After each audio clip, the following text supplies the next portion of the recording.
If you'd have said to me after Michael Carrick's first 5 games in charge, we'd have got 13 points out of a possible 15, I may have laughed at you, but I know one thing's for sure, I'd have snatched your hand off for it. We are going to discuss some certain topic points today in terms of, the points total of what we possibly could get in the remaining 12 games of the season and what it will take to cement that Champions League place. So get involved with your own opinions because we will discuss them throughout today's video. Yeah, you kick us off. I'd have snatched him with both hands, run down the road to them, jumped on the bus. Right, that's what I would have done. Unbelievable. 13 points. No, definitely snatched it. I just look forward now to the next 12 games. 6 home games, 6 away games. Now, you may agree, you may not agree with what I say here. I think 21, 22 points are available, and I think they are achievable, to be honest with you. I look at it and I say to myself, how do we get them points? Well, 6 wins, possibly 3 draws, possibly 4 draws.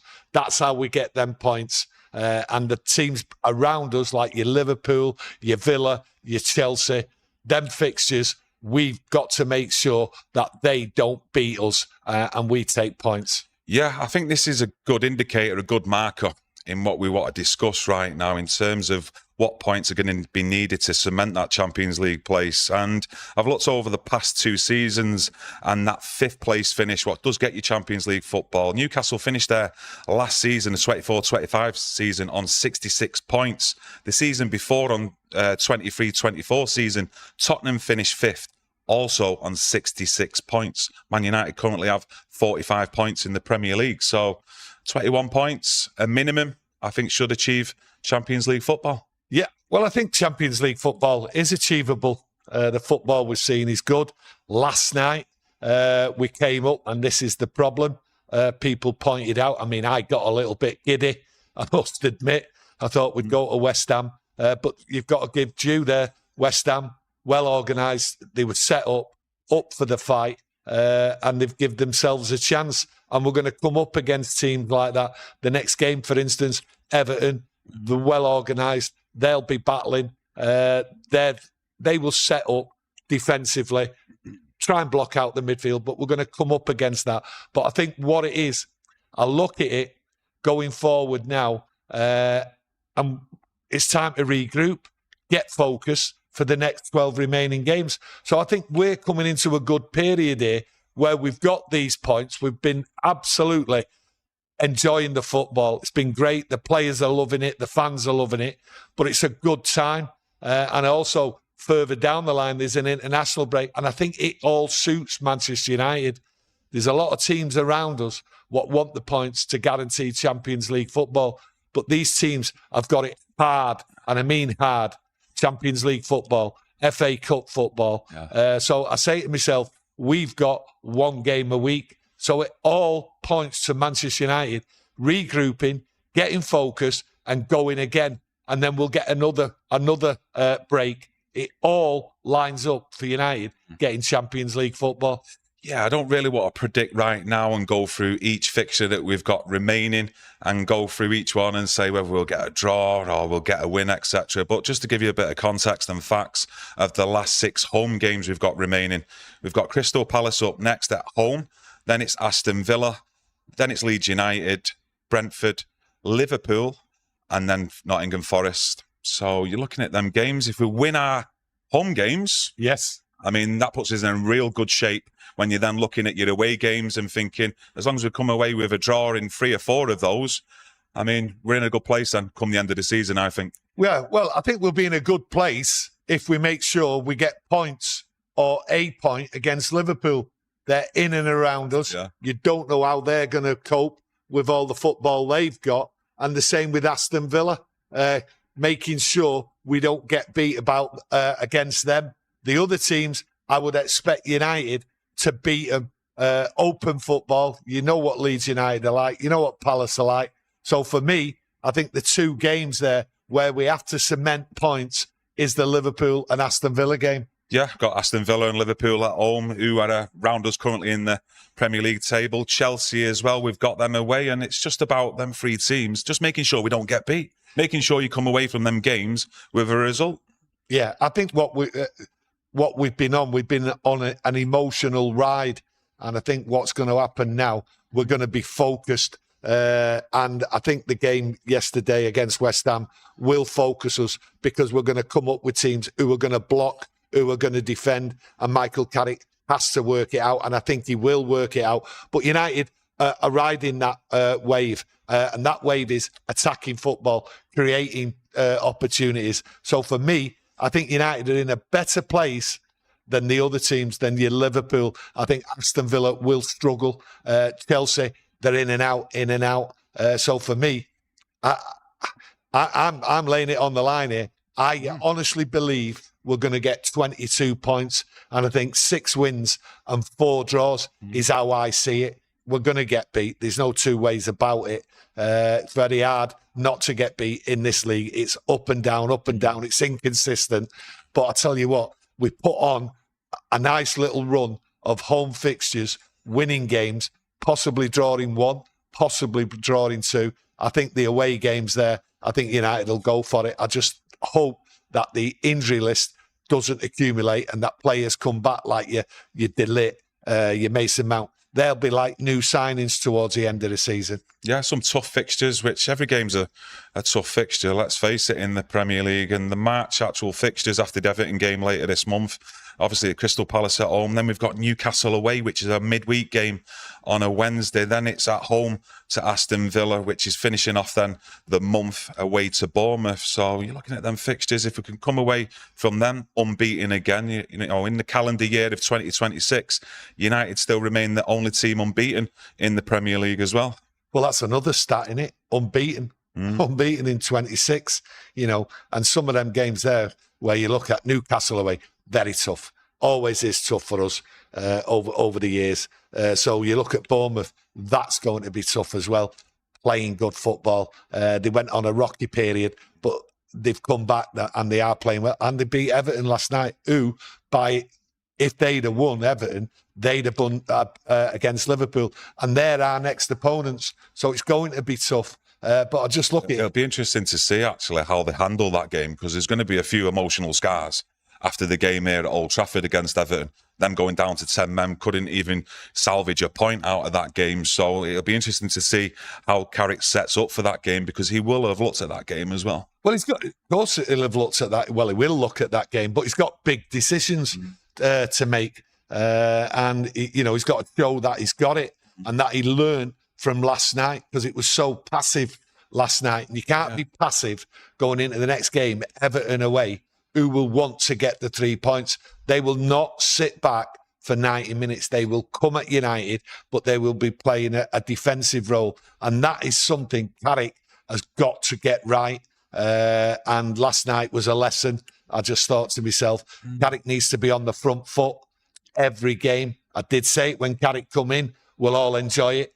United will be entertaining, they'll be on the front foot, but we didn't see that last night, and there must be a reason, and Carrick will get round that and give the reasons why he didn't play on the front foot, why he didn't sort of change it earlier than he did. But the thing is, I think he's learned a lot, and his coaching staff will have learned a lot from these players last night, and going forward, I do think the time in between games is going to be absolutely crucial for Manchester United, and they have got a massive, and I mean a massive, advantage above all the other teams around them fighting for that Champions League place. Benjamin Sesco himself, you're looking at the Fulham game here at Old Trafford last night as well, has brought us some points. So does he go and start in the next game against Everton away? I noticed a few people on our match preview going into the West Ham game wanting Sesco to start as well. Yeah, a lot of people want Sesco to start, obviously. I mean, he's scoring goals and he's scoring absolutely a striker's goal. Why we brought him in, and now we're seeing it. A lot of people want him to start. Will he start? Will he change it up? And he might start freshening it up. He's not really made any changes. He's relied on these players, but I think he will look at it and say, I need to tweak it. I need to change it up. But we'll wait and see. He might just stick with it. There might be an enforced one. I just hope Maguire going forward isn't, because we've seen him pulling his hamstring yesterday in the game. Whether that was the reason he come off, I'm not too sure. But he does say his body struggles. So there might be an enforced change there. West Ham fan, Upton Parker. Thanks for joining us. He says, you have got to sort this low block issue. Carrick didn't seem to see it coming. You've been struggling for 4 or 5 years at the LS with it. That said, you've got enough this season to get top 4. London Stadium. Well, the London Stadium there, it's been a bit of a bogey ground. And to be honest with you, not only Carrick has got to learn a lesson from last night, I've got to learn a lesson. I underestimated the resilience of West Ham. I thought they would crumble. And Upton Parker, who does comment on a regular when we do play West Ham, fair play to you, lads. You did warn me not to get too giddy. And I think Michael Carrick now won't be getting giddy. Lessons are learned. And the good thing is, we got away with it. We got away with it, and we snatched the point. And that point might be so vital going down the line. Yeah, but the thing is, it's not just Man United who have issues, breaking teams down with a low block. I mean, how many times have we done it against Manchester City over the years, going back to, let's just say, Ole Gunnar Solskjaer in recent times, sitting in a low block, counter-attacking, and we've won games against him. The FA Cup final, Eric Ten Hag, the same thing. I mean, and it was good attacking football in the goals that we've seen that day. So it's all about whether the opposition, is good enough to break you down, because once a team's set up in a certain way where they're all compact and they're all in a defensive mind shape, I mean, it's very hard to break any team down like that in the Premier League for me. Look, playing West Ham last night was a different game than the 4 previous games. Okay, right? United set up for a low block many times. That's football. You look at your opponent and you say, right, here's what we're going to do. Well, what Michael Carrick did last night, he said, here's what we're going to do. And it didn't work. They were too passive. They should have been on the front foot. So it's lessons learned. It's the Premier League. It's upside down sometimes. Some results go and you think, have they won that game? They've been poor, but it's the Premier League. But the thing is, going forward, right, do not underestimate any team. This is going to be tough. Yeah.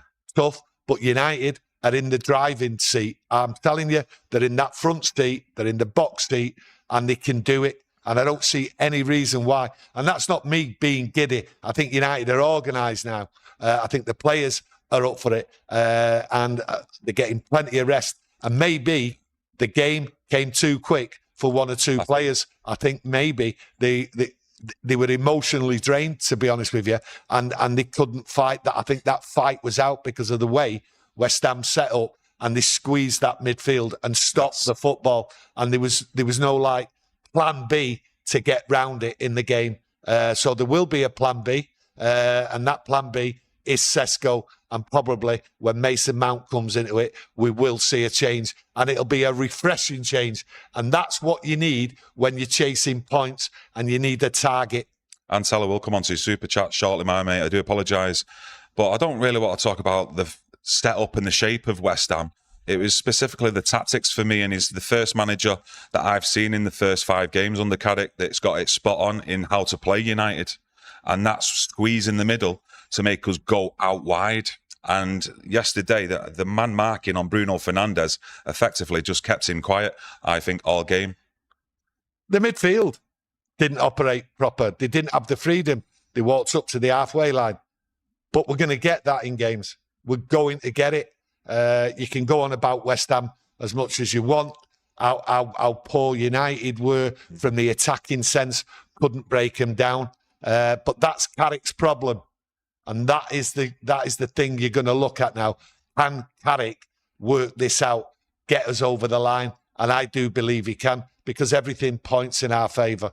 Yeah, you did see Ahmad, and you've seen him over the last couple of games, really, as well. He tries and gives you the width, sticks to that byline, whereas Cunha on the left-hand side, he does tend to drift in more inside, where you've got more bodies on the inside. But like I say, West Ham, they were forcing us out wide, and I do think Dorgu is a big miss on that left-hand side as well, because he'll probably give you the width a lot more than Cunha with being that left footer, and he does give you a lot more balance, I do think, Dorgu as well, in the attack and defence as well. I'm not slagging Cunha off here, but I'm just looking at it from a balance point of view in the team. Well, I think having a substitute last night like Mason Mount would have been perfect for coming on early. That's the type of player what gets in and out and around the box and that's what we was missing. So for me, it's all about organisation, being prepared, and being prepared to be frustrated like United were, because they were just running into a brick wall. That's how I seen it. They dominated our midfield players. They stopped them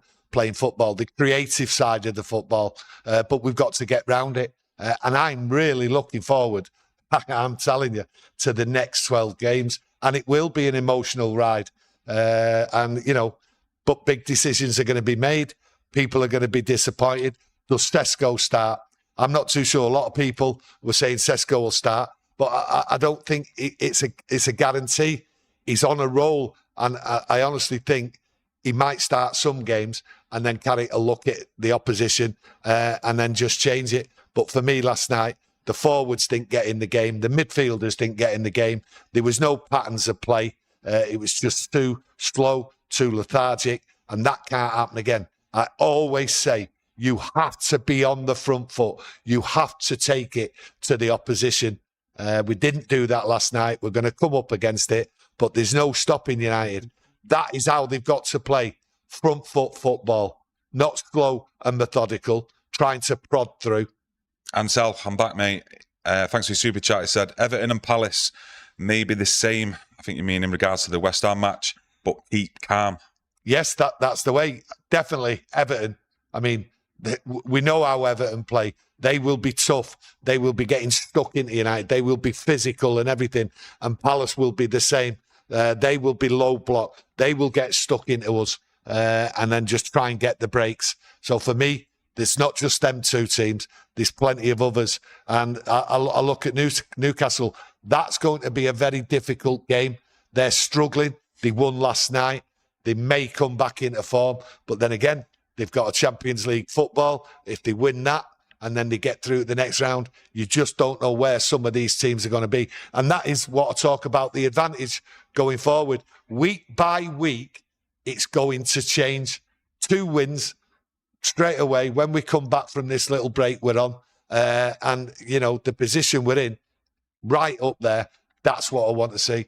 United have got to show willingness, fight, spirit, for 12 games. Simply Dread, thanks for your super chat. It says Bruno was poor and he's staying down longer than usual. He's either carrying an injury or he's off. I mean, sometimes you've got to take your hats off to the opposition. I think West Ham done a number on Bruno last night. I really do in the tactics, keeping their players close to him at all times, and it just limited his effectiveness up the pitch. I think West Ham made the team look poor from what we're used to. We've been on an emotional ride, you know, attack, goals, thrilling football, atmosphere, last-minute goals, you name it, the lot. That's what we've been through. And I think it was like a reality check against West Ham. And Upton Parker, who does comment as a West Ham fan, he gave me a reality check. And I got it when I watched that game. And I think that's what it is. I'm not saying anyone played poor, because what it was, where was the patterns? There was no, like, players backing each other up and all that, like we've seen in the games. And West Ham did a number on our midfield, certainly on Bruno and the wing players, because we never got round them. That is something we're going to have to work out, and that's Carrick's job. Ansel, you're back. Thanks for your super chat. Ain't seen such a silky finish since Van Basten. Well, it was a silky finish. Yeah. Absolutely class. And I said, don't let anybody turn around and say that Sesco isn't a striker.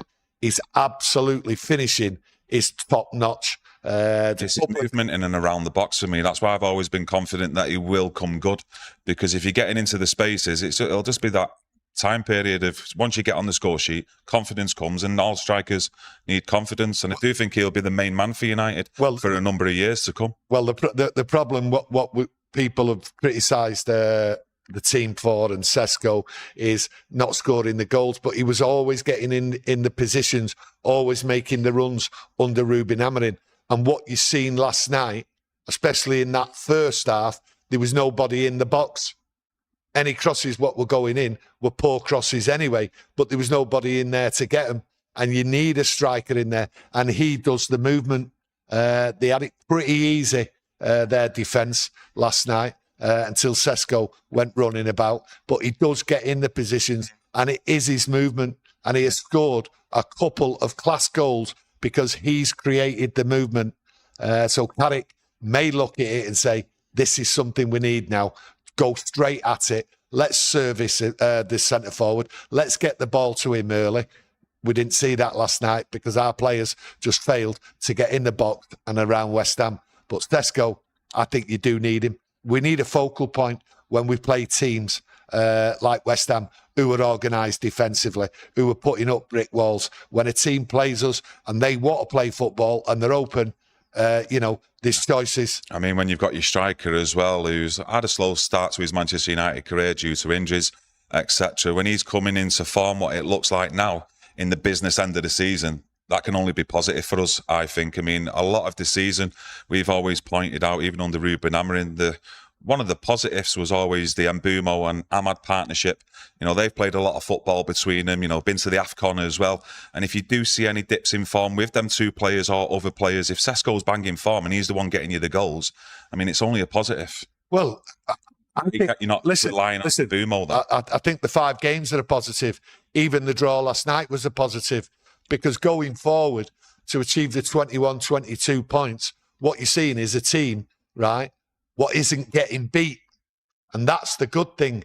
We're not getting beat. There is that fight, even though we might not be doing it. So I look at the 21 points. I look at the 6 wins, the 3 draws, the 4 draws. If we get 22 points, I think they're achievable. And the way United are playing, even when it isn't working, and last night shown you it wasn't working, but I don't think we'll see that again. I don't think we'll see a passive performance for as long as we did last night.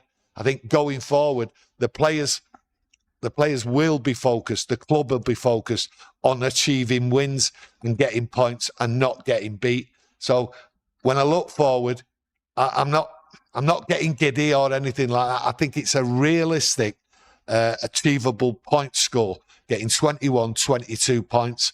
And I think 2 losses, I can't see us getting beat more than twice because of the way United play and because there's players there ready to step in, to come back from injury. So for me, 2 players there, fresh players, if they come back in, Mason Mount and De Ligt. Listen, I think we've got a strong squad who want to play football, who are working, who are creating together, and who are playing as a team. 22 points sounds mad, sounds absolutely mad. That I'm confident. Some people will just say, like, I'm giddy, but I'm not giddy. I just see it from a realistic point of view. Carrick is coaching these players how to get the best out of them. Yeah, I've got currently a live poll going on. If you've not already voted in it, please do.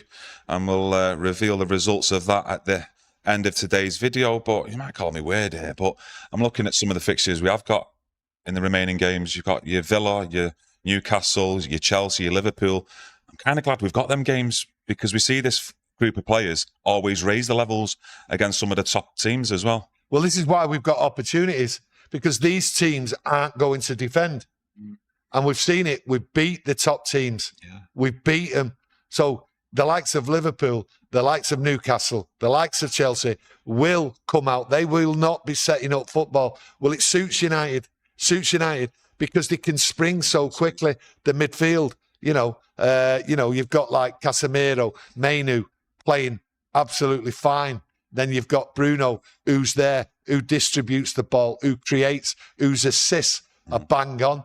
And then you've got the forward line, and they're all there. So when the game is open and other teams attack us, we are good at springing and creating. And we do. Last night, the amount of chances we created was poor, considered all the other games. So when someone opens up against us, that's why I'm confident.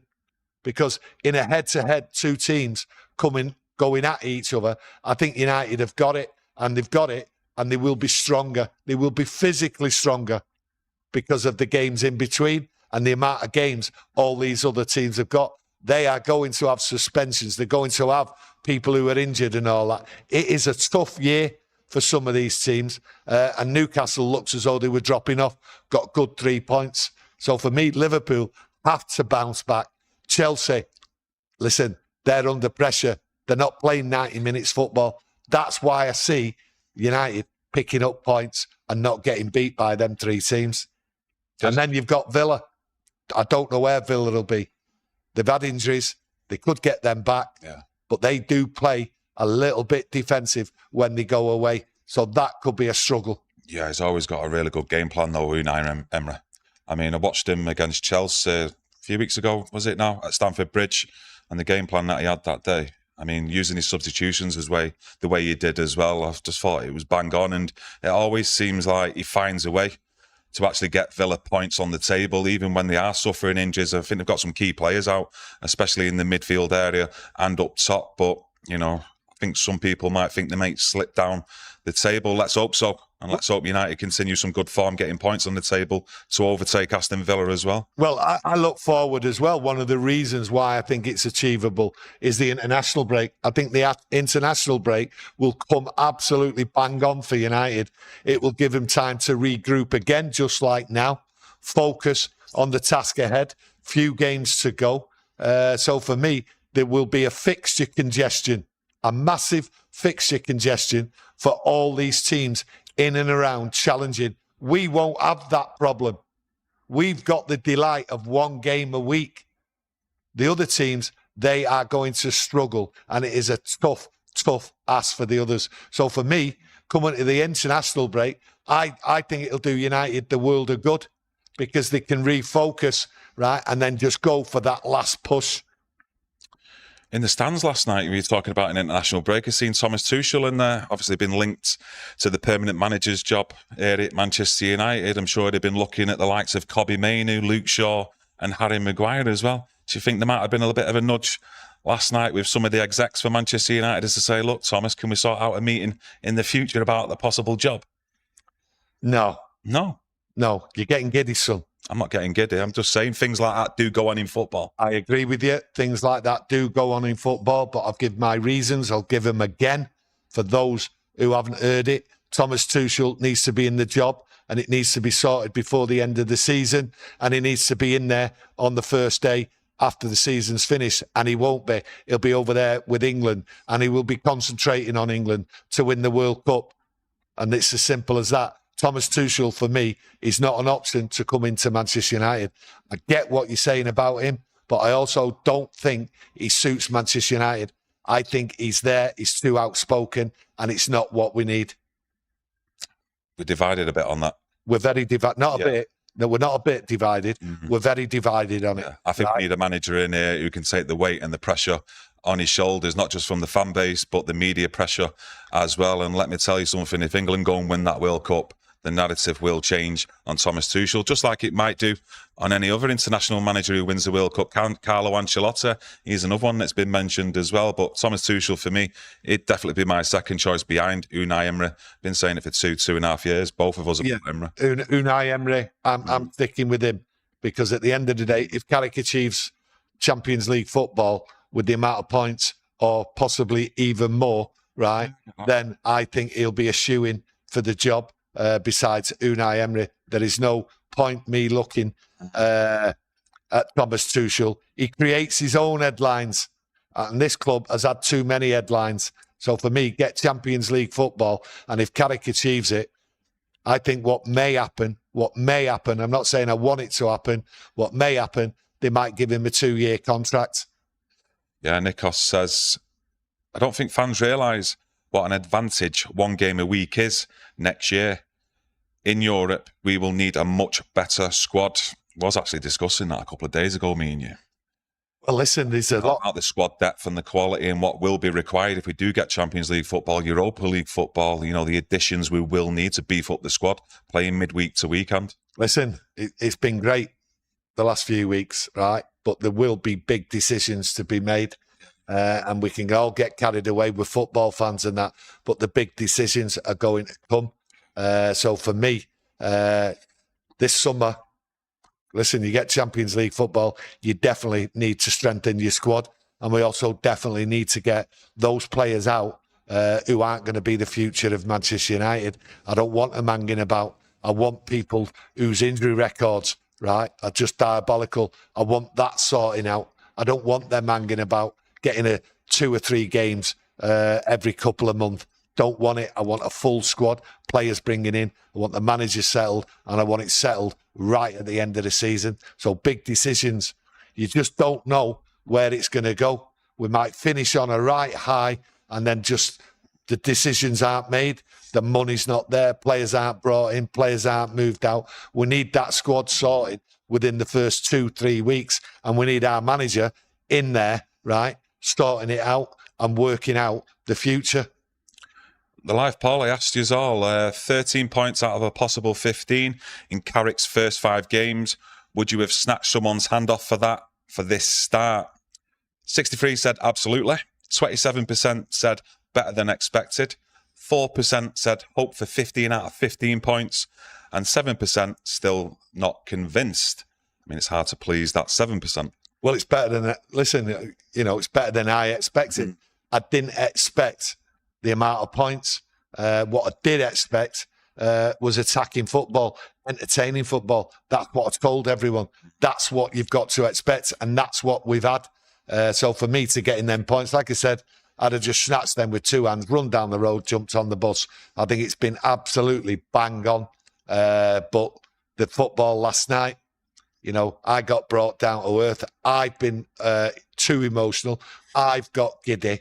So I'm going to have to regroup. But I'll tell you what, when we get back to the Everton game, I'll be back. Yeah. I'll be back on that deluded train, right? Giving it, we're going to win. We're going to do this, right? Because I'm right behind this team. Because all I see is entertaining football. That's all I see. And it's refreshing. I've spent a long time, right, suffering, not sleeping well, being depressed, being angry. So what I'm seeing now, we're regroup. I'm going to regroup, and I'm going to go for it. And I hope you lot come with me, because this is a ride, and we've got to enjoy it. We've suffered too much. We have suffered as fans too much. Disappointment last night, right? It's not the end of the world. It's football, right? But I'm ready. I'll be ready to go again when Everton comes along, and we will take it to him. And to be honest with you, when you look at the Everton game coming up, and then you see one of the worst games you'll revisit at Old Trafford against 10 men, against Everton, I think we've got something to show them that was a one-off and it will never happen again. And just take it to them, play open football, attacking football, because Everton will come out. They will want the 3 points. They are in a position, and that's the good thing going into that Everton game. They are in a position to challenge over the next 12 games to get a European place. So they won't be playing for the next 12 games with a brick wall, trying to hang on, trying to get a draw. They will want to go for these, to see if they can get over the first hurdle, the first 4-5 games, which will leave them about 6-7 games to play. They want to be in that position. So going for United, you know what it's like? Going to Everton, how they set up against us, how the crowd reacts. They will fight. So for me, I think they'll just fall straight into United's hand. Maybe that's another delusional comment from me, but hey, I'm right up for it. Marcus Stevenson in our chat from our members club says this summer will build towards the treble season in 27-28. That's a huge statement, that, my mate. But that's one I will remember, and let's hope that does actually pay off.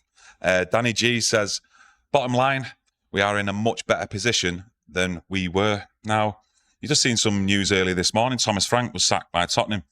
I mean, before we got the win against them at Old Trafford last week, I mean, it had been 8 games in total that we'd not beaten Tottenham for. And, with that Europa League final, I mean, such a poor game that was that night. But they ended up changing the manager. We kept with Ruben Amorim. And you look at the two clubs now, where they are. I mean, Tottenham are fighting relegation, let's face it. And look where Manchester United are in terms of pushing for them Champions League places, the top 4. Well, we got a manager bounce, didn't we? Simple as. We got a manager bounce because he changed it. He just changed the system. The team clearly wasn't good enough to play Ruben Amorim's system, okay? How long that would have took, would the Ineos actually have brought in the players to play that system. But we got a bounce. We got a managerial bounce who changed the system, who believed in the players, who said, right, this is how we're going to play. This is how we're going to set up. And he created on the pitch, and it's right in front of our eyes, he created like people playing with each other, the team playing with each other, being together, not being too far apart, and also proper attacking football and defensive as well, solid. Sesco, on your match reaction after the Tottenham game, seeing Thomas Frank, a clip of it, getting that tactics board out, and it's like a kiss of death. Yes. Them cameras pan on a manager with that tactics board, it usually means they'd be getting the sack in the short-term future. I mean, Ruben Amorim, Wilfred Nancy at Celtic, now Thomas Frank. I mean... Well, it baffles me why a manager would be on the sideline with a tactic board. The manager should already know the tactics, should already know with his coaches if a player's coming on or if a player's going off, where he's going to play, what he needs, and also by standing on the sideline, consulting with his team, how the game's going, how the patterns of play are, how they're going to change it. They should automatically know from their own eyes what's going wrong, what's going right. So for me, for a manager to have a tactical board, really, it's poor. And I mean, it is poor. We've seen it with Ruben Amorim. That was poor. It was embarrassing. Should have been on the sideline. Should know what to do without having to do all that with a board. Doesn't seem right to me. Seems amateurish. Just like to thank you all for joining us today, getting involved in the chat. It's been popping off in there as usual. Mix of opinions, which we love to see. Help support the channel by smashing that like button. We'll be back tomorrow with another live chat, so come and join us, get that notification on, and you enjoy the rest of your day. Much love to everyone out there for your support, and we'll see you soon. Thank you. Thank you.